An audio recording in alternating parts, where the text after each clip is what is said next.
Hello, and welcome to the Third Dimension Show, a show which takes in the third view of every problem and solution that we encounter in our today's modern world. And the third view obviously comes from you, the public, or the viewers. And today we will be talking about the violence culture that we experience in our communities and societies and every day, whether it's knife or gun culture of violence that's what we're experiencing. Obviously, we have just experienced recently a knife crime on the trains in Hoseley, Surrey, which obviously condolences goes to the family members of the guy that was stabbed to death. Obviously, no one wishes this on no one or anyone at all. And I hope that obviously there's no type of condolences that or any sympathy that the family could want right now. So yeah, and but we still need to tackle this culture head on. We can't just overlook it and just say, "Oh, that's the culture that we live in and the world that we live in right now." We need to go straight to the problem and get to the solution so that we can all live in a just and fair society that anyone can actually go to wherever they want to without feeling any fear of persecution or endanger themselves. And obviously, that goes both ways. Okay. And the first and foremost that thing we need to talk about here is why this happened in the first place, or why all this is going on right now in our world as we experience it. Okay, first and foremost, don't shoot the messenger, but white people need to relinquish the power that they have from all over the world. You know what I mean? Like, that's the ultimate truth right now. I know that China is in running second, but the only way that we can stop China from becoming the superpower that it is if white people relinquish the power that they hold, because that's the only power that the Chinese are coming for, or the only power that the Asians are coming for. I'm being realistic right now. I am being 100% realistic right now. The only people on the bottom of the food chain is black people. That's it. Those are the only people who are not coming for the power. Those are the only people right now who are celebrating their freedom because we've only got our freedom like in the past, 70 years or so. Those are the only people right now that are not coming for the power structure.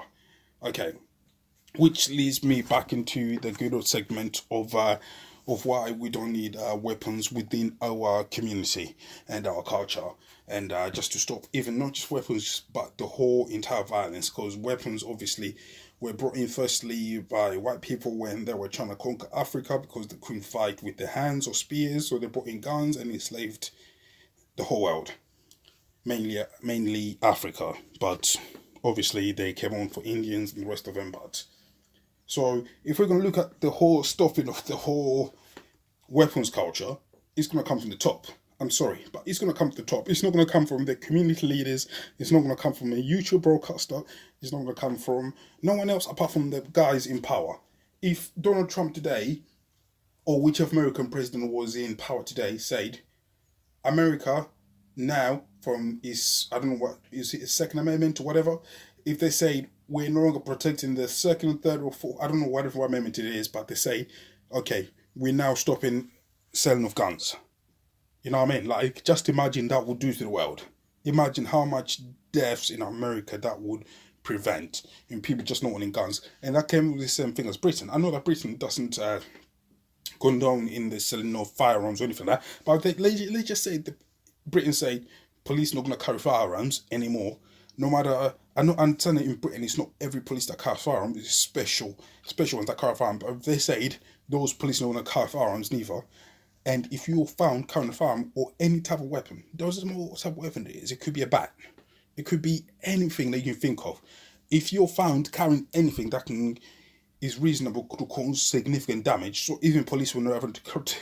I know it's crazy, but just follow me on this one. If the police weren't even allowed to carry batons, so if no one could carry batons or baseball bats or anything like that in any type of way, and if the police found you and deemed in possession of something that they presume to be illegal, that you could cause threat with to somebody else's life, then this whole cultural drop, and we all know this, and we act like we don't. Really, I'm preaching to the choir that already knows the sermon, and we all act like we don't know this, but this is true.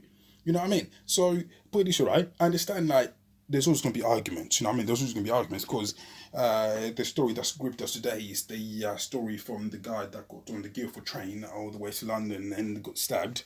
Obviously, he had a 14-year-old son who had to witness all this, and I'm not in any way saying that this was a good act or anything like that. This was a bad act in any type of way. You know what I mean? Like, let's be real. A 14-year-old lost their father. You know what I mean? I would feel bad losing my father to this day. And I'm older than 14. So, yeah, I definitely do not condone that. But at the end of the day, this comes from the higher-ups for all this to stop. It's not going to come from a 14-year-old who's experienced his dad being knifed on a train or being stabbed on a train. It's not going to come from that 14-year-old. It's going to come from the higher-ups. So we need to tackle this from the head on. If you cut the head snake, the snake will stop breathing. If you cut the human's head, the human will stop breathing. If you cut the chicken's head, that chicken will stop breathing. You might run for a good old maybe 5 minutes or so if you let it go, but if you cut that chicken's head and let that chicken bleed out while you're holding that chicken, it's not going to run anyway. That's going to stop that dead on. So, in contrast, all I'm saying is, I know that everyone's looking at all this and probably thinking it's a cultural thing or it's a black and white thing, but definitely not. It's the leaders thing. If the leaders stop selling the weapons, and on top of that as well, I know we black people need to look at each other, but you white people look at each other as well. You know what I mean? Because let's be real. Let's be real on this. Let us be real, 100% real on this. If that guy on the train from Guildford minded his own business, didn't say anything to that to his attacker on the train, even if the attacker provoked him, if he just left it, everything would be normal. But I know that's hard to swallow, but let's be real right now.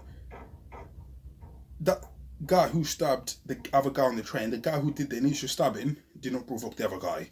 I know. This is hard to believe. This is hard to believe. Even if the police are questioning the guy and the guy has said, oh, it's the first one who provoked him. No, it doesn't work like that. If you're the one doing the stabbing, that means you're the weaker person within that involvement. Believe you and I, everyone has been here before. If you're getting bullied, or if you're the one who's getting picked on in the first place, who's the one who's going to react first? The bully. The one who's getting bullied. Sorry, not the bully, but the one who's getting bullied. Believe you and I, the bully will never, ever react because he's got the card in his hand. He's the one who's playing the game. So if somebody gets to punch the other person was saying something to the other person to get that person to punch him. Isn't that correct? So it's the same thing in this way. So let's not look at this other thing as in the other girl wasn't getting bullied by this other person. This other person thought he was a big man. Let's be real. He thought he was a big man with his 14-year-old child next to him thinking, we're going to take this guy between us. But what he didn't know was this guy had a concealed weapon on him. I'm just being realistic right now. I am just being absolutely realistic. And it just okay. We'll stop there. We'll cut it from there. But if we're going to stop this whole knife culture, this gun culture, this whole violence culture, it's going to have to come from the top. If the top say the police are not carrying any more guns or any more batons, or they're not going to discriminate anyone by their culture, race or religion, this whole thing would stop. 100%. I can guarantee you that. And you know that, and I know that. And if you don't believe that, then you're just trying to be blind away from the whole world that we live in. Thank you.